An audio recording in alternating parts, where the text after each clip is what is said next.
Esports team and the Year One Racing team of Dan Blake and Nick Veltenar. Team Fastar were Freddie Hewitt and David Ward. It's the Fastar Team Cheetah Esports squad that came out on top, though, because the Year One Racing team seemed to get the bulk of the bad luck, really. They had pace to win races, but never were able to. And so Fastar come here on 135 points. That's 40 points clear of Year One Racing in second on 95. And then in third position is the other Team Cheetah Esports squad, that of Henry Church and Sam Holman, and they had all four of their cars across the two teams in the top 6 in that second race at Lime Rock Park a week ago. So, yes, as I said, it's been a pretty entertaining start to the season, a pretty entertaining week as well, keeping up to date with all of the twists and turns. Essentially, there was a discussion after that first race when Dan Blake and Freddie Hewitt made contact whilst debating the race lead. A penalty was initially applied to Freddie Hewitt, which knocked him further down the order. It gave Dan Blake the victory in that first race. But Freddie wasn't having any of that. He appealed it and got the win back again during the week. So it's all been twisting and turning. That's why I say those points that I gave you are a bit provisional, just because we're not quite sure whether we've actually seen the end of that yet. But it does kind of add extra fuel to the fire when it comes to this rivalry between Freddie and Dan. They are the two reigning champions. Coming into this third season, it was a chance for one of them maybe to steal a march on the other. And so far, it seems the advantage is with Freddie, but Dan has had every bit the speed that Freddie Hewitt has had. And here we can see some of their stats over the course of the last 2 seasons. Dan Blake, of course, racing in the PDC Racing League from the start, has 4 race wins, 11 podiums, 15 top 5 finishes, which all sounds very impressive. But when you consider that Freddie Hewitt has not raced at every round of the PDC Racing League in the first 2 seasons, in fact, he only really became a regular frontrunner towards the back end of season 2. Well, he's already on 3 wins, just 1 fewer than Dan Blake. He's had 7 podiums, just 4 less than Dan. And look at those top 5s, 10 top 5s, just 5 fewer than Dan Blake, despite the fact that Dan has competed in significantly more races. So the season 2 champion, every bit of the match for Dan Blake, who is probably the more experienced, you'd say, of the two. Freddie Hewitt, the youngest driver in the championship, just 17 years of age. And he's taking the fight to Dan again in season 3. We'll wait and see next week at Silverstone, maybe, if either of those two are going to take home a second title. Will it maybe be somebody else with David Ward in the mix there? David Ward, very much championship contender after his race victory in race 2 at Lime Rock Park. All to play for here as we head into the middle part of the season. Well, free practice has finished here at Tsukuba. We are into the 10-minute qualifying session. This sets the grid for race 1, but race 1 only, because the second race still has this reversed grid, which really was very interesting, actually, a week ago at Lime Rock Park, because in race 1 we had that quite regimented race at the front between the Team Cheetah Esports Fastar pairing and the Year One Racing pairing. Those 4 drivers kind of ran away at the front. There was a lot of teamwork going on between the various teammates at the front of the field. But then in race 2, because of the random grid, they got separated, and that definitely gave us a different dynamic, I think, in that second race of the evening. I'm sure we're going to see a similar sort of thing here tonight. We are waiting then to start seeing some meaningful lap times coming in this qualifying session. Dan Blake was saying that because of the short nature of the track here at Tsukuba, it is only 1.27 miles in length. It's actually taking them a fair few laps just to get the tyres up to temperature. So the quickest of the laps are going to come maybe in the second half of the session. First brace of lap times coming in, and here we can see Dan Blake and Nick Veltenar are working together already. Blake with the blue flash just above the number 27 on the nose, and Veltenar there diving up the inside, the pink stripe. Lots of teamwork going on there. Look, Blake sort of towed Veltenar around the first lap, and Nick now dives up the inside at the start of lap number 2. It's Hewitt that's quickest at the moment, though. 1 minute 3.31. He's nearly a quarter of a second quicker than his teammate David Ward, with Michael Seal in 3rd position, number 61. Veltenar is 4th, and Blake in 5th position. But of course, Blake is the one that now has the advantage of the slipstream. You wouldn't imagine necessarily that the slipstream is that profound here at Tsukuba. There are a couple of straights, neither of them are particularly long. One of them is coming up now. They go through the tight hairpin up at turn 10 and 11, and then back down the back straight into turn 12, where we ride on board with Dan Blake, and we'll get to see now whether that slipstream is worth anything, because he's right up behind his teammate Nick Veltnar as they fling it into the final turn. Goes on and on and on and on and on forever, and then uphill across the start-finish line. Let's ride on board with Dan Blake for a lap then, shall we? He goes across the start-finish line. Veltnar goes second quickest, so Nick Veltnar improves again, goes onto the front row. Cesare Rizzo has just gone third as Dan Blake heads out of turn one, up over the curb, and then it gets very busy. Lots of corners in a short space of time. Turns 2 and 3 are flat out, then down the gears on the brakes to turn 4, the banked left-hand hairpin. And then back up the gears again into turn number 5. Tricky little 90-degree right-hander here. Use the curb. Don't run too wide, though, because then you're going left again here through the flat-out left-hander. Up to the top of the circuit now through turns 10 and 11. And Blake just locks up a brake there, runs a bit wide. Gets it turned into the exit. He's back in the slipstream again now, down the back straight. Bit of traffic in front of them to try and negotiate. One car there pulling to the right-hand side, staying well out of the way. And so Dan Blake can carry on. Now he's been running around in the toe of Nick Veltnar, his teammate on this lap. Is he going to be able to use that to improve? He could do with improving because he's down in 11th at the moment. This should see him shoot up the order. Dan Blake crosses the start-finish line and goes third quickest, but Veltnar went even quicker. Nick Veltnar just in front of him on the road actually goes to pole position. Veltnar quicker than Freddie Hewitt now by 1/100th of a second, and Carl Jacquelet goes third. Carl Jacquelet gets himself ahead of Dan Blake then, so Blake was third. He's now fourth with Ian Crosby fifth, Daniel Hunt sixth, then Michael Seals, Cesare Rizzo, David Ward, and Gavin Johnson rounding out the top 10. Well, there is Freddie Hewitt then, the championship leader, heading up towards the top end of the circuit again. He's been dropped off pole position by the smallest of margins. 1/100th of a second is all that he has to find to try and get that pole position back away from Nick Veltnar. And don't forget, you score championship points in qualifying as well as the races. Of course, you score more points for winning a race, 35 points for a race win, 28 for second, 25 for third. But in qualifying, 10 points goes to the driver that qualifies on pole position, 9 for second, 8 for third, and so on throughout the top 10. So it's worth pushing for this pole position, which Freddie Hewitt has just reclaimed with a 1 minute 2.91.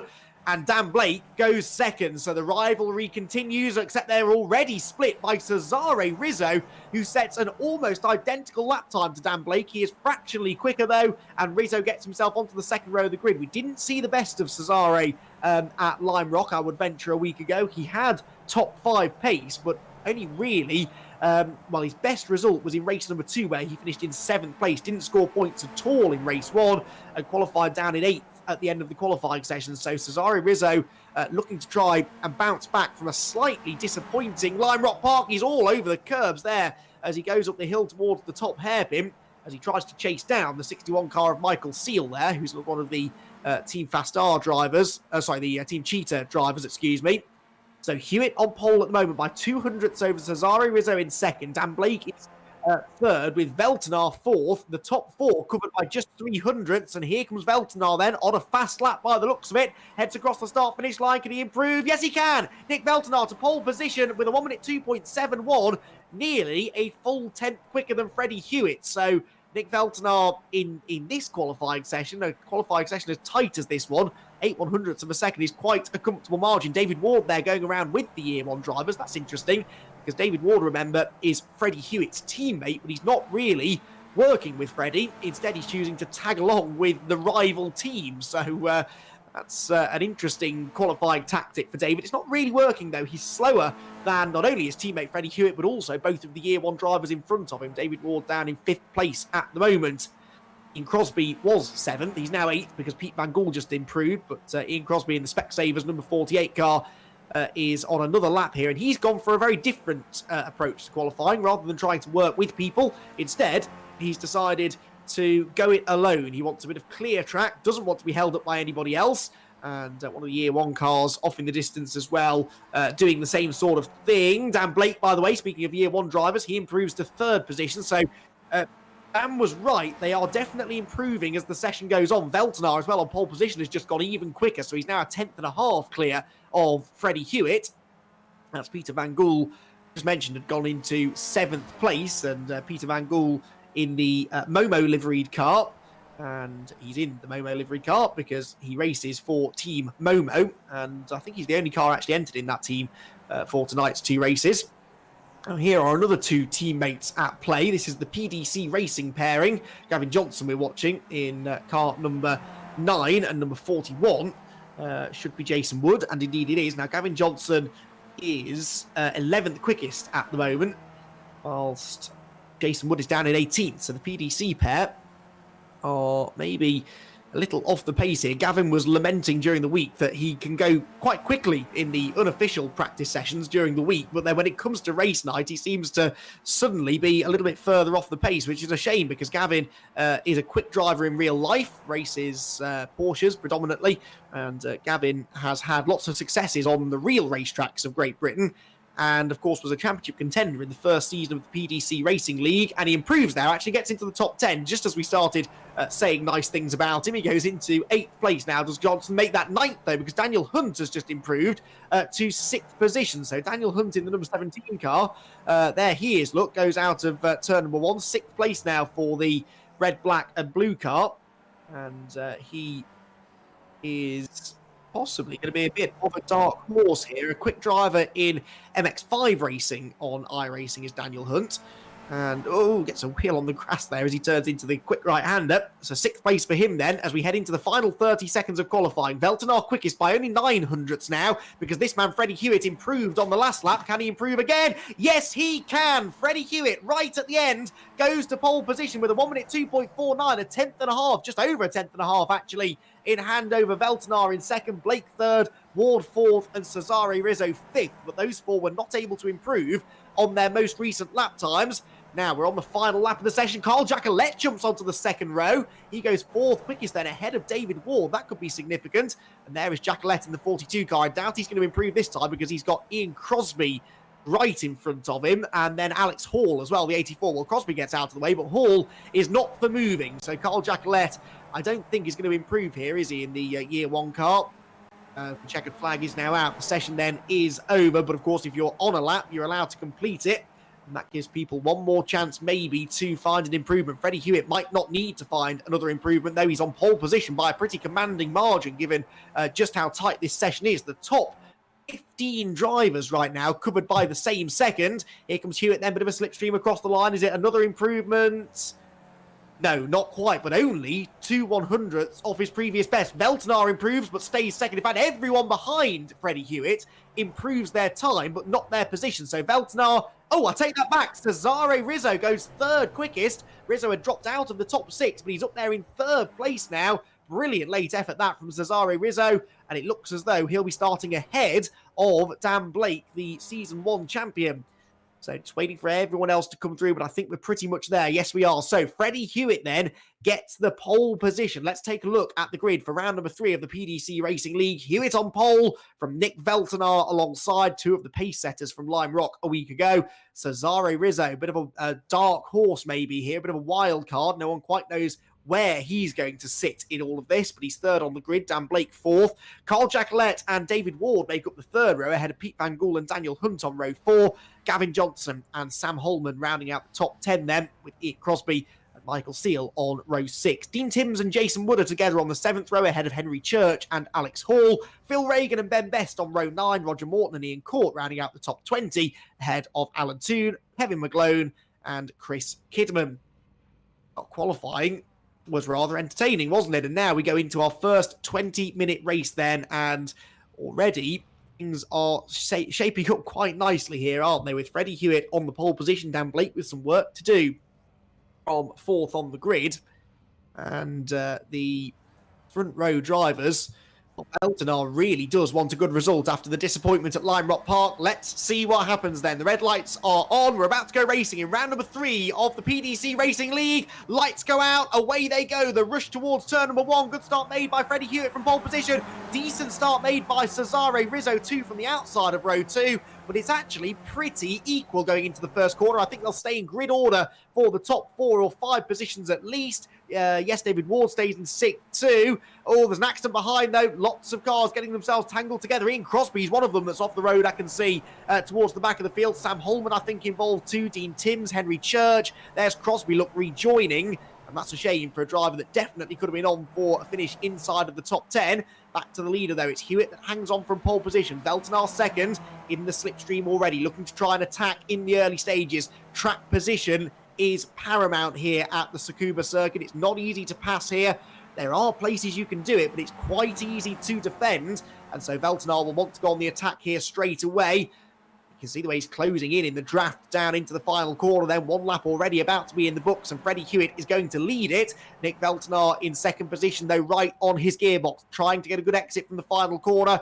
Runs a bit wider over the curbs, though. Rizzo third, Blake in fourth, Ward in fifth. Daniel Hunt into sixth place now, though. Pete Van Gool's lost a couple of spots, and Carl Jacquelet has definitely lost some ground. He went into turn number one in fifth or sixth place. He's all the way down in 15th at the end of the opening lap. So we'll see if we can find out what happened to Jacquelet at the start of the race. Alex Hall's just gone off the road too. A bit further back, oh dear, 3 drivers off. In fact, Alex Hall is off, Chris Kidman's off, Kevin McGlone has been involved in that too. Replay, I believe, of what happened going off into turn number one. Well, Hall actually lost it on his own, and then I think there was a separate accident going on without him. So that is unfortunate for Hall, but actually it was 2 separate incidents. Yeah, there's the second one unfolding. So Hall just locks up and runs wide, and then behind him, cars getting together. That was Kidman and McGlone, wasn't it? And Dean Timms involved too. So Dean Timms, a quick driver. Expected him to be somewhere near the sharp end, and sadly will not be for the time being. Right, back to the leaders then. Freddie Hewitt, we're on board with him now across the start-finish line. 2 laps in the books. Veltnar hasn't yet been able to get past him, but look at the way that these two have checked out compared to Cesare Rizzo in third. They're nearly, in fact, they are over a full second ahead of Rizzo third and Dan Blake in fourth position. So right now, these two might be content to work together, even though they're on opposing teams. And of course, Year One Racing really do need to try and take some points out of the Team Fastar with Team Cheetah Esports squad. But the main thing, I suppose, for the individual drivers is to try and win the race. So if Nick Veltnar's best chances of doing so are to form a temporary alliance here with Freddie Hewitt, he might just be prepared to do that. Further back, Roger Morton here in a nice scrap, trying to find a way past Ian Court as they work their way towards the hairpin. And right behind them is Sam Holman, who is one of the other Team Cheetah esports drivers, who gets right up onto the tail going into the hairpin. Holman started 10th. He's down to 15th now, so he, another driver, I think, that was involved in some wheel banging maybe at the start of the race. And Holman had a top 6 finish in that second race at Lime Rock Park a week ago. Goes to the inside of Roger Morton into the final corner, and that's quite an easy pass in the end. Holman should be quicker than these drivers. He qualified ahead of them quite convincingly, and he makes the move on the way in. But Roger Morton, of course, well within his rights to fight back up the hill towards turn number 1. Holman sees it coming, though, moves across to the inside and almost thinks about going up the inside of Ian Court's number 77 machine. New livery on Ian Court's car for Season 3, a similar one to the Season 2 livery, but slightly less Union flaggy and more sort of block black and white and blue. He runs wide in it, though, going into the hairpin, and Holman goes through. So the Royal Air Force livery car drops down a position and now resumes its battle that it was having with Roger Morton beforehand, and Morton still can't quite find a way through. That leads us down to the final corner, and this time Freddie Hewitt is driving much more defensively. Look at the way they're going down the middle of the road. So has Veltnar maybe started now to signal his intent to get through? We're approaching already the 1/4 race distance mark. They are continuing to take a 10th or so a lap out of Cesare Rizzo, and in fairness, Dan Blake is not really harrying Rizzo at the moment. His teammate Nick Veltnar, though, is definitely applying the pressure to the race leader, Freddie Hewitt, who takes the tight line again into turn 1. Veltnar quicker off the corner, can't quite get alongside. And now, as soon as they start defending here, or as soon as Hewitt starts defending, that will hold the two of them up. Veltnar goes to the outside into turn number 5. And that might have worked, because there is a bit of banking there, but a camber you can use to carry the speed around the outside, NASCAR style. It didn't quite work, though. And already on this lap, they've lost 3 tenths to Rizzo. So that sort of makes my point, doesn't it? As soon as they start defending, the gap between these top 2 and the next pair of Rizzo and Blake starts to decrease. But as I started to say, Dan Blake is actually falling away from Rizzo too. So Dan Blake, 6.5, nearly 7 tenths now off the podium runners. He really needs some outside assistance from the leaders here to try and catch up and be a factor in this one. It might be that Nick Veltnar is Year One Racing's best opportunity at taking their first win of the season here. Over the curbs, liberal use of track limits coming out of the final corner, but it's the same rules for everyone, so if one driver can get away with it, so can everybody else. One of the great things about sim racing, of course, over the real thing is that there's no human error involved. If the computer deems you to have exceeded track limits, then you've exceeded them, and there's no real arguing against it. So that fully automated, computerized system does rather clear up the track's limits rule. Now that is the number 5 car of Henry Church. He's the 4th of the Team Cheetah esports drivers in this race, and he's now caught Roger Morton, Ben Best, and just in front of them Ian Court, just behind them Dean Timms. Oh, and there's contact! Well, that gap was never really there, was it, unfortunately, and Henry Church gets into Roger Morton and nearly spins it again in his eagerness to get back on the road. Now, the good news is that Roger Morton's gone back in front of him, but I don't think Roger will be too pleased with that. Well, I'm sure pull up a replay of it in a moment, but Henry Church there. Yeah, here we go. Well, on board with him. He's not alongside. He's quite a long way back, actually. Yeah, well, there wasn't much Roger Morton could do to avoid that contact, was there, I'm afraid? And Henry Church, of course, may well have damaged his own car in the process. Back on board with him. He's back behind Roger Morton now. In fact, no, he's not. He's gone ahead of Roger again now. Roger is at 92.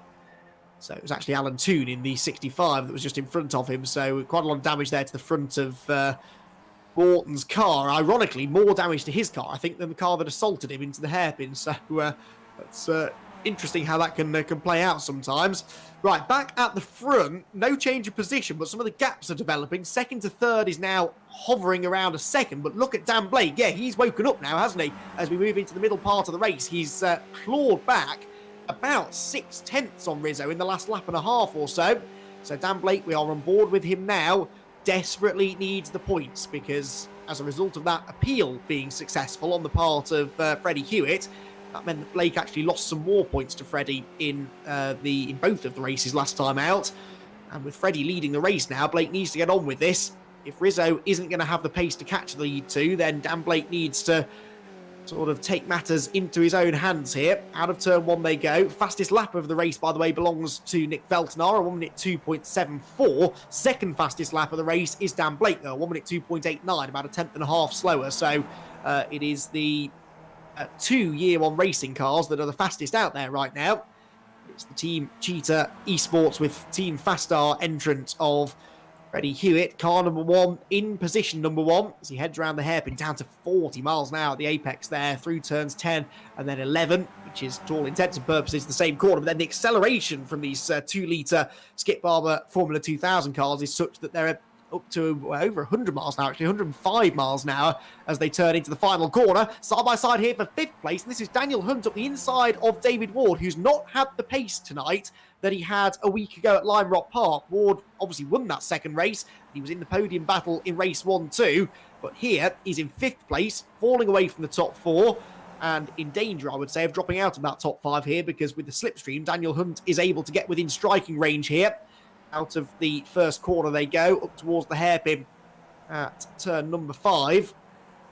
Lock of the brakes there for David Ward, who is not running his traditional pink livery, but he's got the pink helmet and race suit to continue the theme from previous seasons. Oh, very wide over the curbs there, and Daniel Hunt seems to have David Ward on the ropes a bit here. Ward is defending, he's making a few mistakes, locking brakes, running wide on the exits.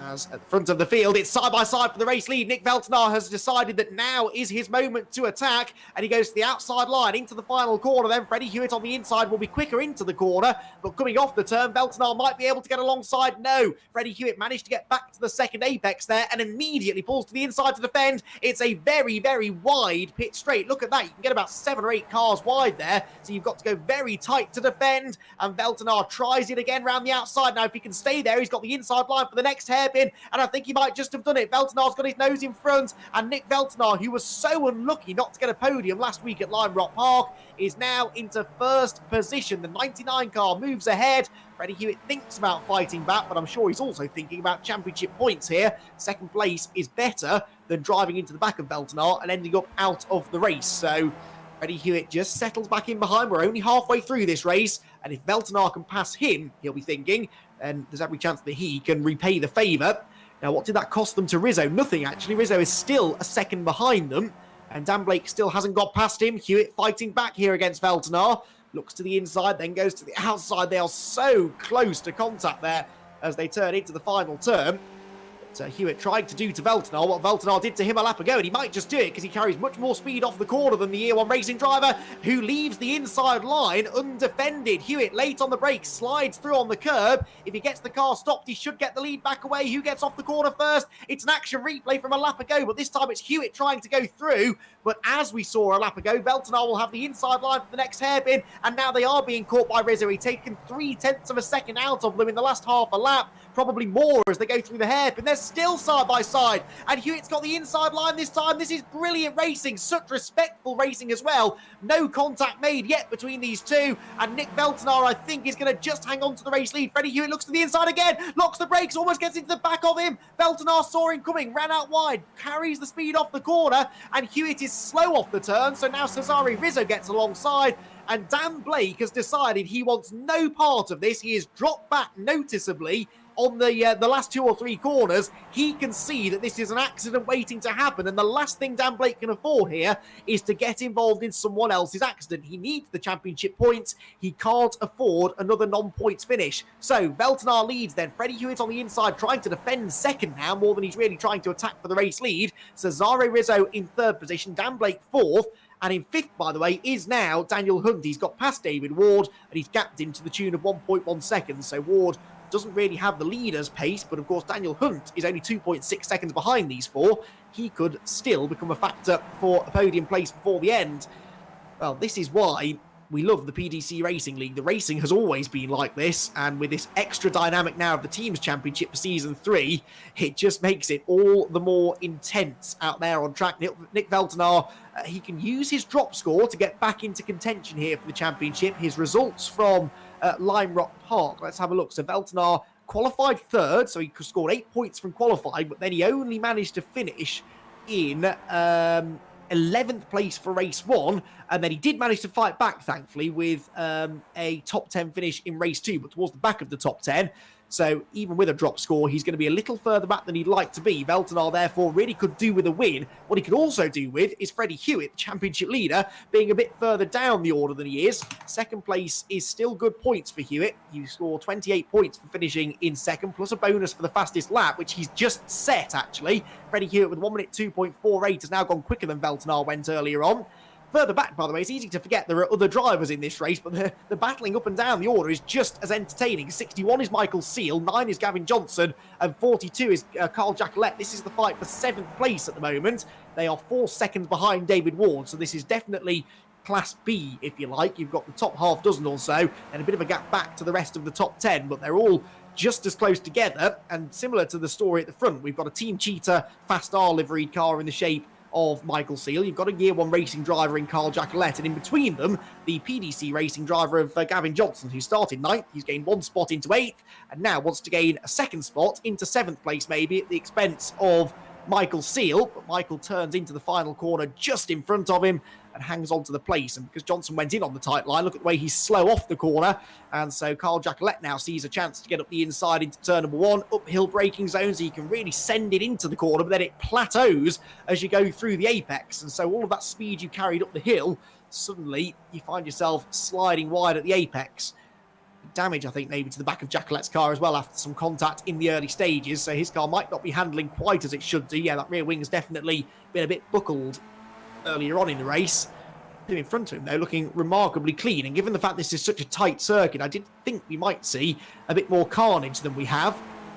There is always, though, race 2, which has that reversed grid, the random grid, excuse me. So with quick drivers almost guaranteed to be coming through from the back of the field, those are the races, those random grid races that could really shake up the championship. Jacquelet with another good run here up the inside of Gavin Johnson into the final corner.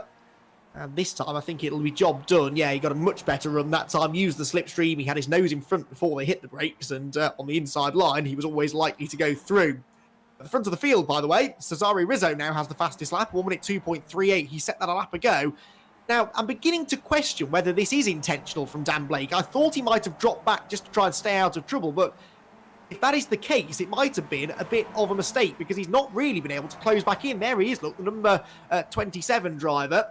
He is 0.9 of a second now behind Rizzo in 3rd. Now, granted, as and when those top three start mixing it up again, which they almost certainly will before the end of the race, he should catch them back up pretty quickly. But Dan Blake can't be finishing in 4th place here. He has to try and go for the race wins. He's been accused in the past maybe of being a bit too willing to risk points over victories, but this is not the time to be conservative. He needs to try and win races if he can, which is exactly what Freddie Hewitt is still trying to do. Despite the fact he has the points advantage, he wants more race victories here, and he's in the slipstream as they head up the hill into turn number 1 once again. Nick Veltenar with the race lead, though, looking for his first ever PDC Racing League victory. Nick is a handy driver in endurance racing in both GT machinery and in front-wheel drive TCR cars. Had a pretty good performance at the Nürburgring 24-hour recently. And Nick Veltenar, to him then, these 20-minute races are going to absolutely fly by in a flash because he's used to pulling 2 or 3 hour stints at least in a long-distance 24-hour race. He's holding on well here. One of the good things about doing lots of endurance racing is that you are good at getting into a rhythm pretty quickly, and having hit the front, Freddie Hewitt hasn't been able to rattle him, hasn't been able to fight back really, and Veltenar seems able to keep this gap at a couple of car lengths and just keeps Freddie Hewitt at arm's length. Look at the way that Veltenar has the confidence to take the really wide line into the final corner. Doesn't even consider for a moment that Hewitt might go up the inside. Hewitt is almost close enough to think about doing that, actually. If he gets any closer next time around, he might just try and get to the inside. Now, the next factor to consider here is traffic. This is only a short track, 1.27 miles, and with a few others having dramas early on and maybe walking wounded with some damage from early contact, they are catching the back of the pack. That's Roger Morton in front of them. He's actually had a pit stop as well to try and repair damage on the number 92 car. Now, Roger should see them coming, hopefully, and he's not really racing anybody else, so he's no reason to fight for the racing line. So if they catch him down this next straight, hopefully he'll stay to the right and stay out of their way, which indeed he does. Allows the lead battle to continue. So Veltenar with the lead, Hewitt in 2nd place. They've now built up an 0.8 of a second cushion over Rizzo again in 3rd, but Rizzo is 1.9 ahead of Dan Blake. What is going on with Dan Blake here? Just doesn't have the pace that you would expect from him.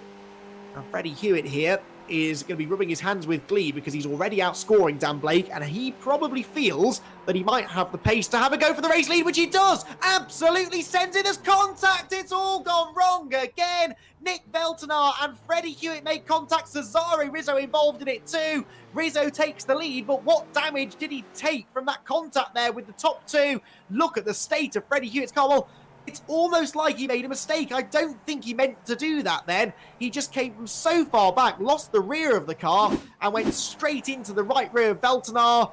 It's an innocuous looking bit of contact, but then, well, that is out of character for Freddie Hewitt. It's not like him to go for such a rash move. So maybe he just missed his braking point. I don't know, but the consequences are disastrous because look, at the front of the field, Dan Blake has the lead with Daniel, this is a replay, excuse me. So it's the other Year 1 racing car, dicing away with Freddie Hewitt, and there went Rizzo, but Blake has got the lead on the timing screen. That's what confused me. So Rizzo took the lead at that point, but must have damage. Veltenar's in the pit lane. There goes Dan Blake across the start-finish line then, swerving almost in celebration, but he's not actually at the checkered flag yet. I hope he doesn't think the race is over. Freddie Hewitt apparently set the fastest lap last time around, which I find incredibly hard to believe since he was having an accident last time around. Blake leads the way then. Daniel Hunt is in 2nd place. I don't think Daniel Hunt has ever had a podium in the PDC Racing League before, so that's a pretty good start to his night. David Ward is 3rd, Carl Jacquelet is 4th, Michael Seal in 5th, Gavin Johnson 6th, Sam Holman 7th, Phil Reagan is 8th, Pete Van Gool is 9th, and Freddie Hewitt limping around in 10th position. So the reason he was saying his last lap was the fastest lap because he hadn't yet completed a very slow 18th lap of the race. Rizzo is 11th, by the way. So Rizzo, he's just been in the pit lane. So Rizzo, although he took the lead, did get quite a bit of damage in that incident. Well, I take it all back then, Dan, because I thought that he'd thrown this away by dropping too far back. Maybe he knew something that we didn't, because he's going to come out of the final corner now to sweep across the start-finish line and take the race victory in round number 3 of the PDC Racing League. Another phenomenal race, though, full of drama and controversy. I'm sure there will be a few opinions shared between the luckless Nick Veltenar and Freddie Hewitt. Daniel Hunt in second place. Well done, that man. He had a pretty quiet race. He fought his way past David Ward earlier on. Now, David Ward just pitted on the final lap. Why did Ward pit? So that means Jacquelet is third. So David Ward must have had a moment on the last lap, or did he think the race was over? Well, very, very bizarre end to the race then. So Jacquelet goes third, Seal fourth, Gavin Johnson gets fifth. He'll be made up with that, will Gavin Johnson. Sixth place, Sam Holman. Seventh place, David Ward in the pit lane at the time, though. Eighth, Phil Reagan. Ninth, Pete Van Gool. And 10th place for Cesare Rizzo. And David Ward just pulled into the pit lane.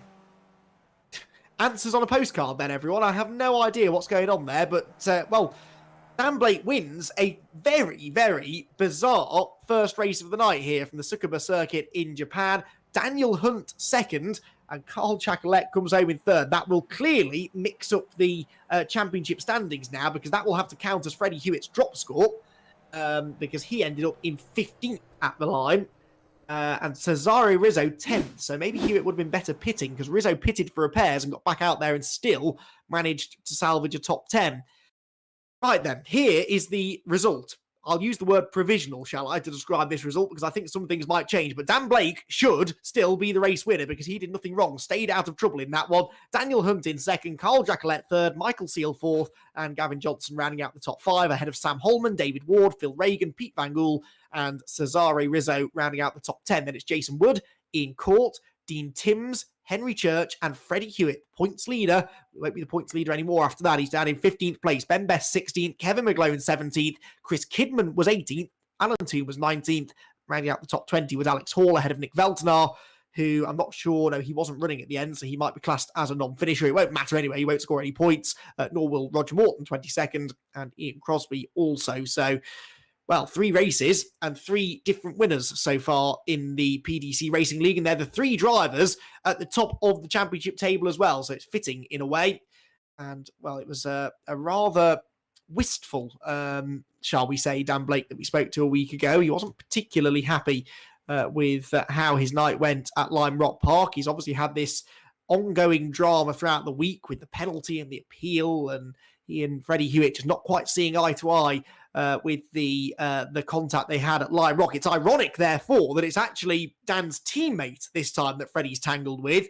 And this one, I have to say, whereas Lime Rock Park, in my in my untrained eye, was a racing incident, this one maybe, I think Freddie has a bit more of a case to answer. I'm sure he will have an explanation, and if we can talk to him between races, we'll try to. But we will focus on the top 3. Well, here's the replay. So look how far back he is. Now, okay, Veltenar doesn't really defend the inside, but nor should he really, because he's that far ahead. Hewitt just takes the early line. He's turning into the corner here, so he's not saving a slide. He's not out of control. But Veltenar was always going to turn in, and it's the tiniest of bits of wheel-to-wheel contact, and then they lock front wheels there. And that brings them to a very abrupt stop. And there, look, Cesare Rizzo. Well, actually, there was a bigger hit between Rizzo and Veltenar than I realised. And no wonder then that Rizzo got damage. And of course, the irony is that Blake, who I thought had dropped back too far, ends up being in the right place at the right time. Whereas Rizzo, who was right on their tail, is going to run straight into Veltenar. We're on board with Nick now. Wait for the bang. There it is. Bodywork goes flying. Veltenar out of the race. I'd love to see that from on board with Rizzo and Blake as well, because I bet they both had very interesting and very differing views of the accident. This is on board with Rizzo then. This is possibly the unluckiest man in it all, because he's actually, you'd think he's far enough back here that he had some reaction time. He probably couldn't believe what he was seeing either. He's committed to the corner now. There you can see Hewitt getting sideways over the curb. Maybe that had something to do with it. He hit the curb and got sideways. Still probably shouldn't have put himself in that position in the first place, you could argue. And look at that. He's hoping. I don't think he expected Rizzo for those 2 cars to come to such a sudden stop on the apex. It looked as though they were going to clear themselves off the track. And then Dan Blake just kicks his way through, picks up a bit of damage there, maybe from some debris, but not enough to derail him. And he carries on to take the race win. Well, that is one of the strangest ends to a race we've had for a while. We've had a few, actually. Both of the races at Lime Rock Park featured contact between the leaders on the final lap. This time, they did it a lap or so earlier, but it's equally as dramatic, and I'm sure it's going to generate just as much conversation between the drivers, probably between races, but certainly before the final round at Silverstone. So we are still waiting for the podium finishers to make their way up to the comms room to have a chat. So I'd imagine Dan Blake is probably still picking himself up off the floor laughing after what just happened. Daniel Hunt and Carl Jacqueline might not even know they're on the podium after all of that, but they were. So we'll see if we can hopefully locate those three and have a chat with them. But it wouldn't be a bad idea maybe to have a word with Freddie Hewitt too, because he was... I'm sure he won't want to go over the incident in too much detail, but that's part of being a racing driver, be it virtual or in the real world. If you're involved in a scrape, you are expected to explain yourself. And Freddie, sure, will be mortified at what happened, but at the end of the day, it cost him more than anybody else, really. And you've got to have a spare thought, haven't you, for Veltner? 3 races now he's had the pace to get a podium, and arguably in 2 of them a race win, and he's yet to do any better, I think, than about an 8th place finish. So it's been a frustrating season for Veltner. So I think what we're going to do, because there is a slight delay in getting people up to the podium, we're going to go to a short intermission here between races. Don't go anywhere, though, because the second race is coming up for you. And remember, that one has the completely random grid. Given the way this season's going, though, I wouldn't be at all surprised if we see Freddie Hewitt and the 2 Year One racing cars together in the middle of the field somewhere. They just seem to be magnetised at the moment, those 2 teams. But it will be a completely random grid for race number 2. Another 20-minute race, round number 4 of the PDC Racing League, will be here right after this short break.